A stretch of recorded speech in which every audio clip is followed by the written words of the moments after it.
So Camilo, now I have to ask you three very important questions for this Okay. transparency and the growth of our art community. So it's very important. I'm going to make it quick. These are just three questions that I ask all of our guest critics, and they're quite simple. So I appreciate you indulging me. So the first question is, what role is it that you think plays in that gallery or that studio visits and portfolio reviews most play in the role of gallerist or curator? What is the purpose of this? What should artists know about the purpose of these studio visits and portfolio reviews? Well, I mean, I think besides the communication that's always incredibly necessary. Nobody works in a vacuum. So people have to constantly communicate with each other so as to, find out, to find out what's real, what's genuine, what's authentic. And the more diverse voices that you listen to or hear from or see, smell, touch, eat with, eat from, the better you have command of the environment in general. It's basically information, and I think of gallerists, curators, sometimes collectors as nexuses, as, as connectors, as mufflers, a catalytic converter, sort of, there are all these things that not necessarily, clean anything or decipher or contextualize or, but more kind of archive and also synthesize and kind of make connections for people. I mean, I consider myself sometimes a translator, whereas I know more about what I'm looking at, but a lot of other people don't, because it's my job as a professional viewer. So my job is to translate the visual into a word, into a text. To write something about art is kind of crazy complex and a little bit hard, but that's kind of part of my job. And I mean, I think, in these interactions, there's words and concerns that are kind of general to each and every single artist, and to find a different way from what I've seen, my experiences, to impart that to a younger generation is priceless, right? Mm-hmm. Do you have something specific that you are looking for or exploring when speaking with an artist that you are interested in and first talking to? Is there something that, is there one thing that you're looking for, or is it several things? Is there a criteria list? I mean, if I'm putting together an exhibition, sometimes there's definitely a goal motive as to, so there would definitely be a bunch of different pointed questions that I would ask, but with this sort of scenario, it's more about seeing where they are. And I mean, in this scenario, it's mostly young artists, and seeing or hearing the need to make art. That is where the authenticity lies. If I hear that somebody needs to make things, and that they're, that they saw a certain artist in a magazine a long time ago, then there's these kernels of inspiration that will fuel a person's entire career. And so just kind of like finding those things is kind of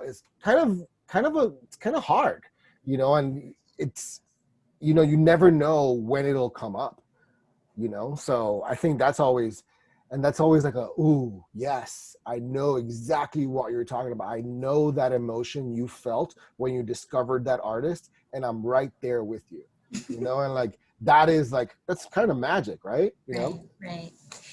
The last question is one I think that you may get often, or I get a lot, is especially when we're dealing with artists in the emerging community.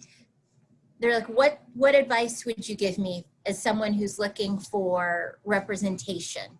What would be the best advice you could give someone?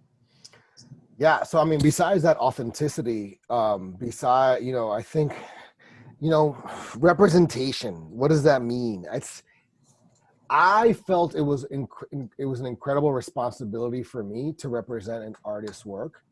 And so I would then like to think that whoever, I work with takes my work seriously as to what I can do for them as well. So it's a collaboration. It has to be, in a relationship, and everything that's similar with a relationship with a partner is similar to a relationship with somebody that's going to be taking care of your art, something that's going to be stewarding your art, archiving your art, representing your art, talking to other people about your art, making people look at your art, physically handling your art.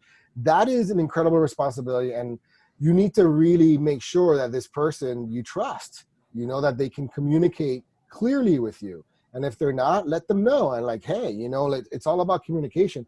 I've fallen out with artists because they didn't tell me how a person that I employed was talking about their work. And they would, then tell me about it. I'm like, oh, well, shit, we could have talked, I've had complaints from artists where like, they didn't feel that I said something right about their work. And I'm like, well, I mean, you handed me your work and this is what you told me. And I kind of ran with that. And to a certain degree, I have to reinterpret. So that sort of confidence, is, I think and I've worked with emerging, mid-career, and established artists. So I've seen that more in emerging artists where they don't have that necessary level of trust. And I've grown with artists. I've seen artists grow from emerging to mid-career to established, and like the trust falls away sometimes. So it's just like a relationship, basically. And the only thing is that it can be polyamorous. Sometimes you find yourself being represented by multiple people, and it's like, oh, it's like a bevy of partners. And one artist can have multiple galleries, or one gallery can have multiple artists. So understanding that these are communities that you're entering into too is another aspect of it. You have to respect not only the gallerist / curator / director and staff, but also the other artists in that retinue of artists in that gallery. So it's a complicated situation. Right. I think that was what I was going to say in terms of kind of bringing that all together and paraphrasing the complexity and know what you're working with. But that, I love how you shared your sentiment about the relationship aspect of it. Yeah. There is a certain amount of honesty required, that there is a certain amount of trust. And I think also, especially with our artists who are emerging, that it does take a little bit of time, and that it's not something that's, going to happen overnight, and that you don't enter into it lightly. No, absolutely. Right? And it shouldn't. Yeah. It's a major decision. I mean, this is a person that's going to represent your work to the world. And these days, the world is becoming much and much smaller. So it's it takes a getting used to. Yeah. And then I mean, the other thing is, like, I think a lot of people think that as soon as they get a gallery, their life kind of becomes easier, and that it's the complete opposite. Basically. Well, I mean, think about it. You're inviting another person into your bed. Like, they might smell. They might not take their shoes off. I mean, so it's all these things that you have to take into consideration. And, yeah. Yeah. And it's funny. I think we could have a conversation just about the evolution of an artist's career. Oh, yeah. In that, I think. Or of the gallery. I mean, White Cube is what, 40, 50 years old, if even. Right. But constantly evolving. Constantly.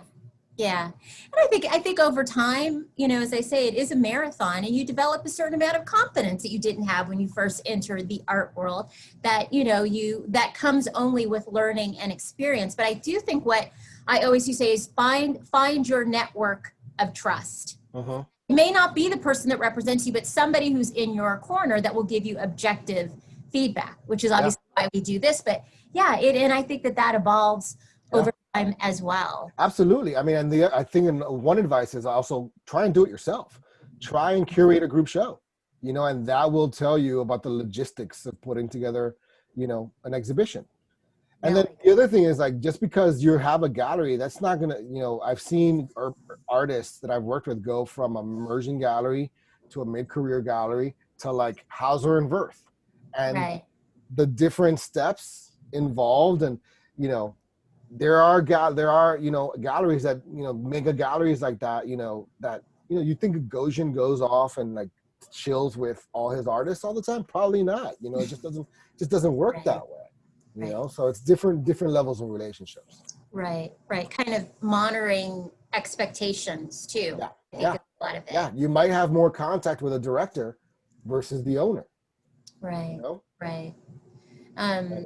Yeah, so many different things, but I have to say again, I knew this would be. I just can't express to you the gratitude I have for you participating today. Oh, you're welcome, Erica, and I thank you just love for this being a platform. your passion, your knowledge. It's just been invaluable. But more importantly, I'm looking forward to our next conversation because I think you will be hearing from me about to put in. I don't know if I had sent it out, but we're doing with Mass Mocha, we're doing a discussion series. We have Sean Leonardo's work here. Oh yeah. I saw that. Steve Locke. Okay. Yeah. So. Oh yeah, I'm actually the owner of some of those Sean Leonardos now that we're on view at Mass Mocha. And then Steve, and then it's Vera. Yeah. So we're continuing the conversation.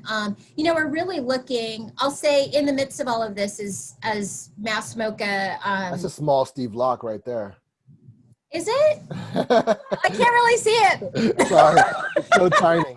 But I think just with so much that you've shared and the conversation, as short as it's been, I just feel like there's so much that you can contribute, I think, to the dialogue and discourse. So I would love to be able to take advantage of that opportunity and talk with you a little bit more as we put I'm around. Together. So I'm around, Erica. Cool. Look forward to hearing from me then, because Sounds good. Thoroughly enjoyed these snippets of conversations as I knew I would. So cool. Thank Thanks, Erica. you so much. Thank you, Veronica, too.